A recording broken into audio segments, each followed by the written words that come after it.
Welcome to The Explainer. So today, we're going to tackle a really crucial question in the crypto world. Once you actually own some digital assets, how do you really keep them safe? So if you've ever asked yourself that, you are in exactly the right place. Because as we're about to find out, just leaving your brand new crypto on the exchange where you bought it is a huge and way too common risk. And that brings us to, honestly, the single most important rule in all of crypto security. It's a really simple phrase, but it defines everything about who truly owns your assets.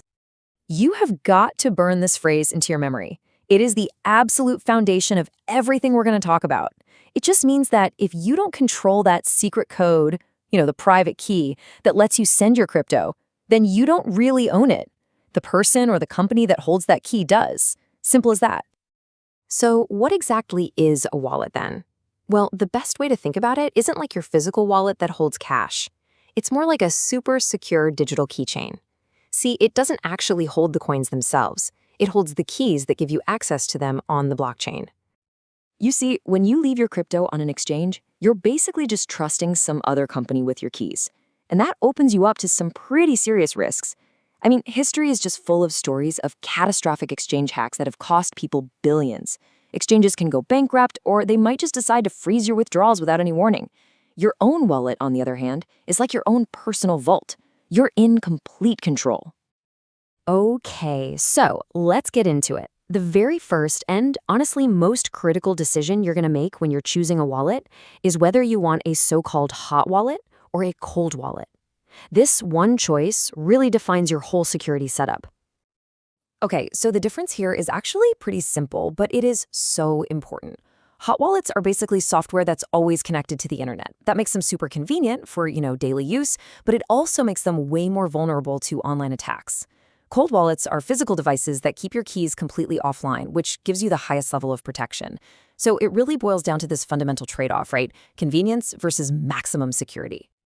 All right, so beyond just that hot versus cold idea, wallets actually come in a few different flavors. Let's do a quick tour of the main types you're going to run into. Okay, first up, we've got software wallets. These are the most common type of hot wallet. We're talking about mobile apps like Trust Wallet or browser extensions like Metamask. These are awesome for getting your feet wet, because they're usually free, super easy to set up, but that constant internet connection is their biggest weakness.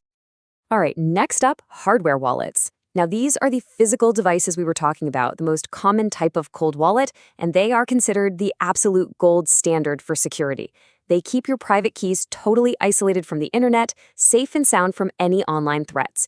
This is the category we're really going to focus on for anyone who's serious about long-term storage. And finally, there are paper wallets. And yeah, technically, they're a form of cold storage, but honestly, they are now pretty much considered outdated and just way too risky. A simple piece of paper is just too easy to lose, to damage, or for someone to just snap a photo of. And if any of that happens, your funds are probably gone for good. Okay, so keeping all those types in mind, let's take a look at what the top recommended wallets are for beginners right now as we head into 2025. So this table here does a great job of laying out the main trade-offs. You've got the established hardware players like Ledger and Trezor, known for their rock-solid security and just being trusted names. And then on the other side, you've got your software options like Trust Wallet and MetaMask that are all about convenience and being free. Each one has its own clear advantage, from Trezor being totally open source to MetaMask having this huge ecosystem around it. Now look, all of those are really solid choices, for sure. But there is one that really stands out for beginners, mainly because it tackles the biggest fears and complexities people have when they're just getting started with taking control of their own crypto. And the really crucial thing to understand here is how Tangem manages to combine that top-tier cold wallet security with a setup process that just completely removes all the intimidating steps for a newcomer. So instead of fiddling around with tiny screens or cables or trying to write down these super complex backup phrases, the entire setup is done in like under 3 minutes, right on your phone. You just tap a card, you set a code, and then you tap your backup cards. That's it. It's designed to be as easy as using a contactless credit card.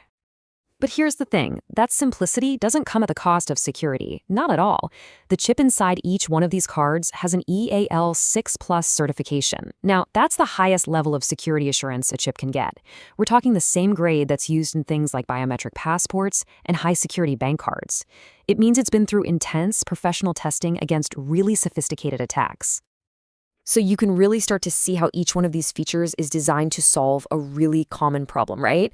The tap-to-use system gets rid of all the technical headaches. The card backup completely gets rid of that traditional, super stressful 24-word seed phrase that you normally have to write down and hide somewhere safe. And the rugged build means your keys are protected from physical damage. It just checks all the boxes. Okay, so now that you know the options, remember that picking a wallet is really just step one. Let's wrap this up with the essential security habits you absolutely need to build to truly protect your assets. Look, you have to think of these 4 rules as totally non-negotiable. 1. Use a hardware wallet for any amount you're not prepared to lose. 2. Treat your private key like the keys to your entire financial life. Never ever share it with anyone, for any reason. 3. Set up a strong passcode. And 4. Always be on the lookout for phishing scams and only use official websites and apps. These simple habits are what will keep you safe for the long haul. And this really gets to the heart of it. This is the ultimate promise of self-custody. It isn't just about security. It's about having complete financial sovereignty. Because when you take control of your keys, you are literally becoming your own bank.